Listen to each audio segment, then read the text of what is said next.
สบายดีกันตอนบ่ายเด้อพ่อแม่พี่น้องเลิกงานมาแล้วมื้อนี้ก็ได้มื้อนี้บรรยากาศค่อนข้างจะแบบว่าเป็นหนาวๆแล้วก็เป็นฟ้าสีบดๆเนาะมื้อนี้มาค่อยก็มาต้มโจ๊กกินพี่น้องเอ้ยเนื่องจากว่าอยากกินโจ๊กเพราะว่ามันอากาศมันค่อนข้างจะหนาวเนาะมื้อเช้าฝนตกแต่ว่ามาตอนบ่ายโมงนี้หรือว่าตอนเย็นฝนก็บ่ตกแล้วพี่น้องแต่ว่าอากาศก็ค่อนข้างจะหนาวเนาะมื้อนี้ก็มีเรื่องที่มาเล่าสู่กันฟังพี่น้องเอ้ย ไปเหตุการณ์มามื้อใดก็ค่อนข้างแบบจะเมื่อยแล้วก็เร่งรีบ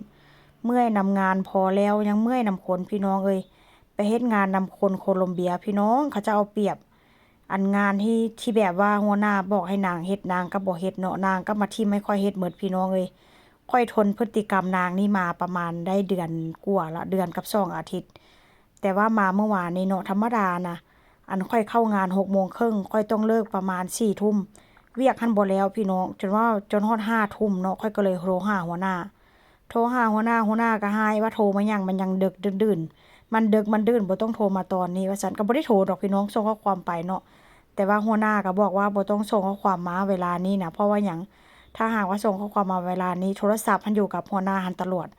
แล้วเพิ่นก็บอกว่าถ้าโทรมาตอนนี้ค่อยก็รู้สึกว่ามันต้องเกิดอีหยังสักอย่างหรือว่ามันเกิด ปัญหาอีหยัง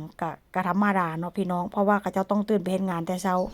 เขาเจ้าก็จะนอนแล้วประมาณ5ทุ่ม6ทุ่มหรือว่าเที่ยงคืนจังซี่น่ะเนาะก็ความที่แบบว่าค่อยเมื่อยแล้วค่อยอดกลั้นมานานอดกลั้นมาโดนว่าซั่นจ้ะเนาะค่อยก็เลยส่งข้อความไปให้เขาเจ้าแล้วก็ส่งวิดีโอที่แบบว่าอันคนที่ว่าเพื่อนร่วมงานนั่นแหละเนาะเป็นคนโคลอมเบียน่ะพี่น้องนางบ่เฮ็ดงานว่าซั่นซะเวียกหั้นหัวหน้าบอกว่าให้นางเฮ็ดนางก็บ่เฮ็ด เป็นพวกอันถ้วยเป็นพวกจงพวกจานนางต้องเป็นหน้าที่ของนางนางล้างนางก็บ่ล้างเนาะนางเฮ็ดกับข้าวมื้อสวยแล้วก็นางก็ทิ่มไว้แล้วก็แช่ไว้ให้ค่อยล้างพี่น้องเอ้ยอันคิดว่าถาดนั่นน่ะถาดแบบเสิร์ฟอาหารนั่นน่ะพี่น้อง100กว่า110 112 13ใบที่แบบว่าถาดเวลาอันเขาเจ้าไปเอาอันคล้ายๆกับถาดเสิร์ฟอยู่โรงเรียนนั่นแหละพี่น้องเสิร์ฟแบบอันถาดวางใส่อัน ถ้วยที่แบบว่านักเรียนกินในโรงเรียนนั่นน่ะเนาะผู้ใดก็จิพอเดาพอคาดได้ว่ามันเป็นแบบใดพี่น้องเอ้ยทิ่มไว้เพราะฉะนั้นแล้วค่อยก็ไปเก็บร่างของนางหั้นเป็นชั่วโมงครึ่งก็บ่แล้วพี่น้องเอ้ยเพราะฉะนั้นแล้วค่อยก็เลยแบบว่าใจหายเนาะค่อยก็เลยโทรไปบอกอันบ่แม่นโทรดอกส่งข้อความไปหาอันหัวหน้าพอโดนหัวหน้าหาอีกตื่นเช้ามาเนาะหัวหน้าก็โทรหานางโทรหาอันคนโคลอมเบียหั่นล่ะเนาะ บ่แต่ว่าหัวหน้าวางปั๊บนางก็โทรหาข้อยปุ๊บโลดแต่ว่าข้อยก็บ่ได้รับเนาะพี่น้องเพราะว่ารับไปก็บ่มีความหมายรับก็ถูกโดนด่านางโดนนางด่าว่าซั่นซะแต่ว่าข้อยก็ตัดปัญหาเนาะถ้าหากว่าอันมื้อใดนางยังเฮ็ดงานอยู่หรือว่า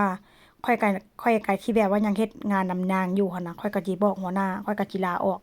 เพราะว่าทนพฤติกรรมมันบ่ไหวแล้วพี่น้องมันหลายเสียเหลือเกินมันหลายมันเรื่องมาก